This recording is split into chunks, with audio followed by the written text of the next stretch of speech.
दिएको छु र म यस सदस्यमा अहिले पनि कार्यरत छु। म विभागको उजुरी शाखामा समन्वय समितिमा अहिले पनि म काम गर्दै आएको छु। तपाईँले बुझ्नु होला, यही पनि मैले एउटा साथी देख्नु भएको छ, व्यवसाय साथी इम्पावरमा। हाम्रो के सर इम्पावरको हेलो ताराबाडी राई, उहाँलाई सोध्नु होला विक्रम जी कस्तो मान्छे थाहा छ?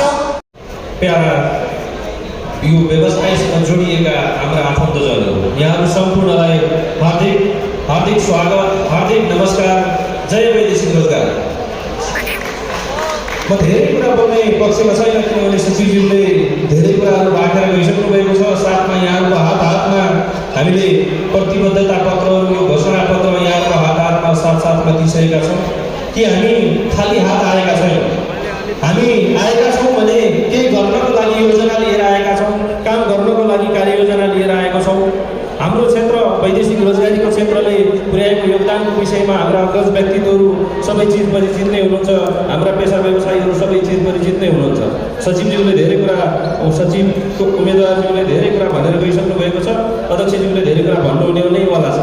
तथापि हामीले ल्याएका योजनाहरू हामी कसरी काम गर्छौँ, हाम्रो वर्किङ मोडल कस्तो हुनेवाला छ भन्ने कुरा चाहिँ हाम्रा सम्पूर्ण व्यवसायीहरूले थाहा पाउनुपर्छ भन्ने लाग्छ। हाम्रो क्षेत्रमा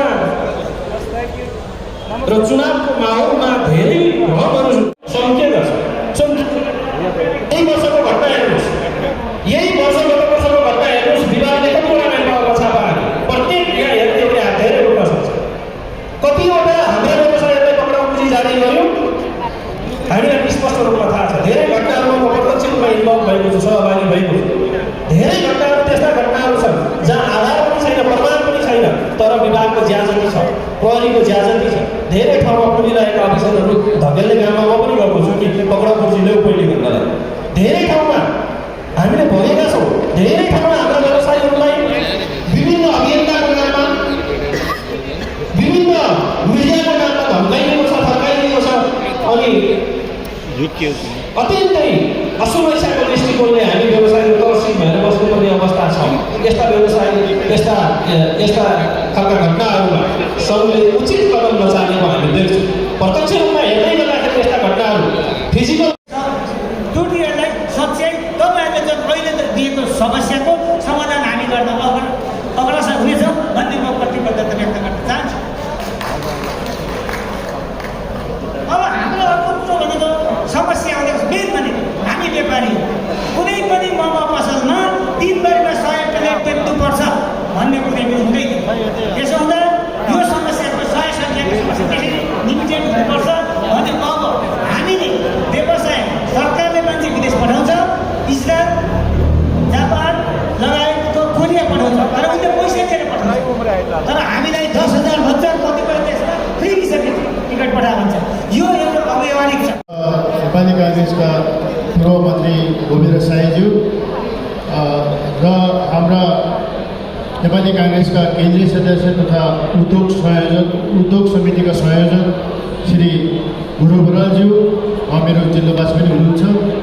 वैदेशिक रोजगार सङ्घको विधानमा यही निर्वर्तमान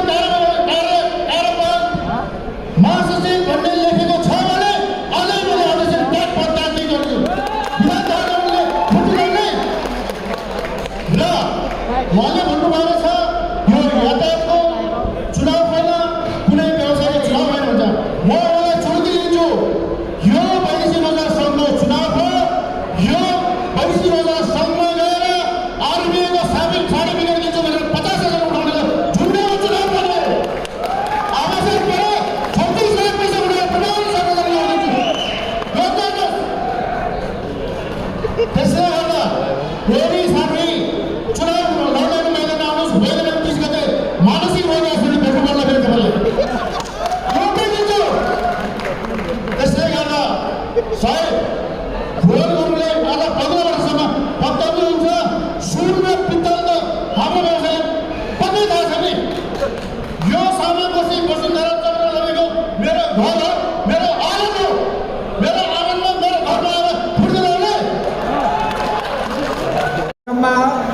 उपस्थित हुनुभएका लोकतान्त्रिक व्यवसायी साथीहरू, गणतान्त्रिक व्यवसायी साथीहरू लगायत अरू व्यवसायी साथीहरू, पत्रकार मित्रहरू सबैमा मेरो हार्दिक अभिवादन, नमस्कार, लासो प्याफुला। साथीहरू, आज केही लोकतान्त्रिक र गणतान्त्रिक शक्ति मिलेर 12 बुँदा सम्झौता गरेर देशमा शान्ति व्यवस्था कायम गरेको भनेपछि यो लोकतान्त्रिक र गणतान्त्रिकको इतिहास त लामै रहेछ। यो देशका सम्पूर्ण परिवर्तनहरू लोकतान्त्रिक शक्ति र गणतान्त्रिक शक्तिले नै गरेका हुन्। त्यसैले यहाँ साथीहरूले धेरै